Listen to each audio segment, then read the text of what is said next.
1st of June 2024, Victor Essiet put up a scintillating performance at an award ceremony in Uyo, the capital city of his home state, Akwa Ibom State in Nigeria. This makes a whopping 45 years of active music engagement by Victor Essiet, the frontman and lead singer of the Mandators reggae band, who has been a total personification of the Mandators. So fans and music lovers are not out of tune when they refer to Victor Essiet as the Mandators. So kick back and relax as we dig into the musical journey of Victor Essiet, whom we like to describe as the longest serving reggae ambassador in the Nigerian music scene.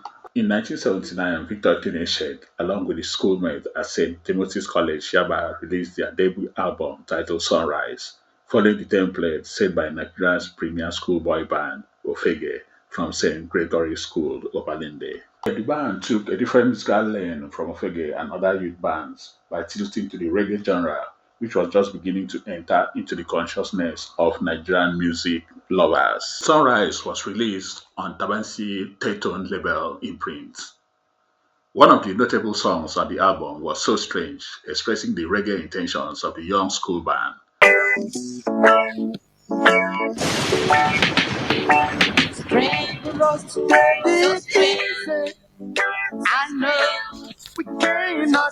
The initial Mandators lineup included Victor Essiet, the leader and lead singer, Peggy Curtis Imanah, his girlfriend and later wife, and the backup singer in the group, Teddy Sule Loving, Rolling Esebamen, Orlando Sule, and there was a certain Alex Okorigwe, who you may know as Alex O, handling bass guitar duties during the recording. Some other guest appearances were by Johnny Wood, known popularly as Sonny Okoson's keyboardist in the Osirism movement. The formation of the band had not come easy as they had no instruments, and the school also did not have a music department, which made the boys to only use their desks and tables to make sounds until Victor was able to do some manual jobs to buy their first guitar, which he also taught himself how to play. Victor Essiet, who hails from Turubium local government area of Akwa Ibom State, Nigeria, grew up in a challenging circumstances. At the break of the Nigerian Civil War in the mid-60s, Victor had the traumatic experience of witnessing his uncle and sister shot dead by soldiers when he was just 7 years of age. His parents were also shot, leading to the protracted illness of his father, who could not do much to fend for his family and the children. This made Victor Essiet to start fending for himself at a very early age in life. Victor Essiet left his native Akwa Ibom at a very tender age to Lagos to serve as a houseboy for one naval officer in the Nigerian Navy, where he also combined with the studies and eventually met his godmother that has been of substantial help to his career and to his life as a whole. In 1981, the band regrouped to record and release their second album, Imagination, still under the Tabansi label. Imagination was a detour from their initial reggae inclinations, tilting this time around towards the more pop flavor and funk flavor genre, which was the dominating genre of the moment. It didn't even come as a surprise because the producer of the album, Jake Solo, is a known master of funk and pop and boogie genre as a producer in Nigeria. However, a reggae song still sneaked into the system by the tribute song to Bob Marley, equally titled Bob Marley. This was the only reggae song on the entire album. After the Imagination album, most of the members left the group, with Victor being left alone to scout for a new record label. But this did not come easy, as he faced rejection at most of the recording label that he went to, often having to trek to be able to save costs while trying to push his demo through to A&R executives at the record labels. Providence smiled on him one day when he was being beaten and dragged away from the satellite town premises of Polygram Music. The Polish MD, who was around, noticed the fracas going on and intervened. And Victor explained that he had submitted his demo, but it was rejected and his demo tape has not been returned to him. It took the intervention of the Polish MD of Polygram Music that the tape came out, and after listening to the recordings, the MD was impressed and agreed to sign Victor, Tony Essiet, and the Mandators to Polygram. But this time around, the membership has reduced to just Victor and his girlfriend and now wife Peggy Curtis Imanah. In 1987, the Mandators, now left with Victor and Peggy, released their third album titled Crisis under the Polygram label. Crisis came out successfully because at that moment, the Nigerian populace had started buying into reggae consciousness because they needed the messages of positivity, a message of hope, and a message that the future could be better despite what the leaders were doing at that time. Crisis came out with positive acclamations and also brought in so much success to the band at that moment.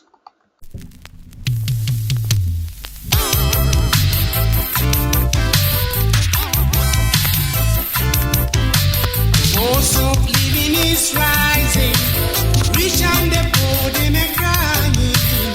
Crisis was produced by veteran producer Lemmy Jackson, who was the most popular producer of the 80s.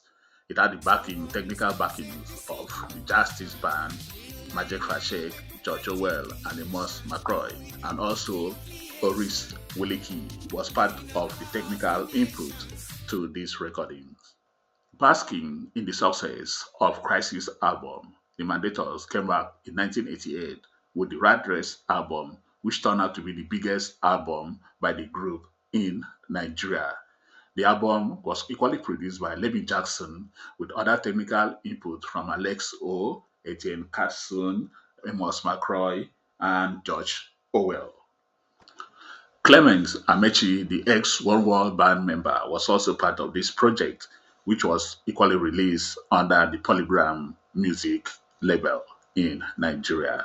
In 1990, the Mandators released their fifth studio album, which was also produced by veteran producer Lemmy Jackson, but with input with new hands and fresh brains such as Femi Ochetunde, the keyboard prodigy and upcoming producer, and also Manny Eke, as well as Desmond Offam. Rebel was also a successful album, but that marked the end of the release by Mandators as a couple. Want a brand new way. Go away with your useless ways. Everyone is so hungry. One rising will prove the wicked them down. Everyone will rebel one day. After the release of the Rebel album, all seems not to have gone well with the Mandators as a couple at the home front. There were news and rumors that things were not going right with the couple, but at those days there was no social media, so we could not get the brief gist about what was really going on. But in 1992, Victor Tony Essiet released an album as Mandator, even though he was the only artist of the Mandators in that release. That album was titled Storm, and it came on Sigma Dix record label, which belongs to Juju Maestro King Sonny Ade. In the Storm recording, which was also produced by Demi Jackson, Victor Tony Essiet switched towards the raga genre, subgenre of the reggae medium, which was becoming popular across the world due to the push by artists such as Shabarangs. The album featured some toasting and rap here and there, making it another flavor in the reggae music scene in Nigeria. Same 1992, Peggy Curtis Imanah released her own debut album titled Guess Who under a relatively unknown label called Fresh Record Label. Not much was actually known about the background or the technical background of this recording because the producer is not even played. The record label was not too known. But that signal and pointed to the fact that there was something that was not going right in the home of the Mandators. Following the annulment of the 1992 general elections in Nigeria, which saw a lot of protests and civil unrest going on in the country, prompting an economic downturn and the record labels exiting Nigeria and a general lull in the entertainment scene in Nigeria. Many artists left the country, and Victor Tony Essiet was part of those artists that left in 1993. In 1993, Victor Tony Essiet left Nigeria with another set of Mandators band, which included Femi Ojetunde, the keyboardist and drummer, Manners, and other members. He went on tour in the United States, but stayed back over the period doing other things, recording, and also releasing album. Like in 1996, he came up with One Love, One World, an album that made up of several of the earlier releases put together as a compilation album. Femi Ojetunde has gone on to make a name for himself as a big producer in United States, and Manners also has established himself in music as a drummer and in some other endeavors in the United States of America. One Love, One World album contained the party banger Conscious Party, which is a mix of reggae, raga, and rap music rolled into one banging hot song by Victor Tony Essiet. All night, straight from ghetto with an iration. Don't have no wrong, no. In 1998, Victor Tony Essiet released what seems to be his last recorded album, titled Crucial, under the Mystic record label in the United States of America. The album contains remakes of Rat Race, Love One Another, and Inflation, amongst other songs. But back in 1996, news had come out that Peggy Curtis Imanah, the ex Mandators, an ex-wife of Victor Essiet, had passed on after a brief illness. Not much had been heard about her before now after the release of her debut and only album. This news came as a shock to many who took up arms and pointed accusing fingers at Victor Tony Essiet for abandoning his wife on the sickbed at the point of death and not doing anything about it and going to America without making adequate arrangement for Peggy to join up. Victor never said anything about this incident until a few years later. Victor, in an interview on national television, clearly placed the blame for the marital problems he had on the fate of the late mother of Peggy, and also claiming that money was an issue as his mother-in-law kept pressurizing for money, and also added that certain musicians, which he will not name, along with the mother, wanted to destroy his career, hoping that pulling out Peggy to go and start a solo career would destroy his own career. But that was I, not uh, to I be. I love my children a lot. So, and most of that time, all those problems, a lot of things was going. I did not want to speak because I didn't want anybody to misinterpret me to my kids. First of all, my mother-in-law late in all the people that she brought and stood together to destroy what I suffered for. You know what it is? I am the one who had to work to send Peggy to school. Victor also used the occasion to explain that nobody informed him that Peggy was sick at the time she was ill and in the hospital, but was rather informed when Peggy had passed on with a request to send money for her burial, which he obliged. But he was paying for the fact that despite their not being together, Peggy was still the mother of two of his children, and nobody told him when he was sick, only to be informed when she had passed on.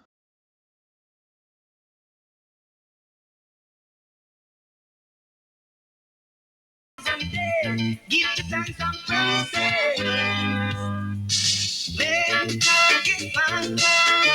In more recent years, Victor Essiet had come back to Nigeria to put together a concert which was more like giving back to the country that has given him much, because he claims his being invited to America was because of the love Nigerians had for him. So he came back in the mid 2000s to put together the Africa Meets Reggae concert, which took place for 2 seasons before it got rested. The concert series featured artists like Magic Fashe, Victor Essiet himself, Oris Wuliki, Amos McCroy, Ras Kimono, King Wadada, and other things.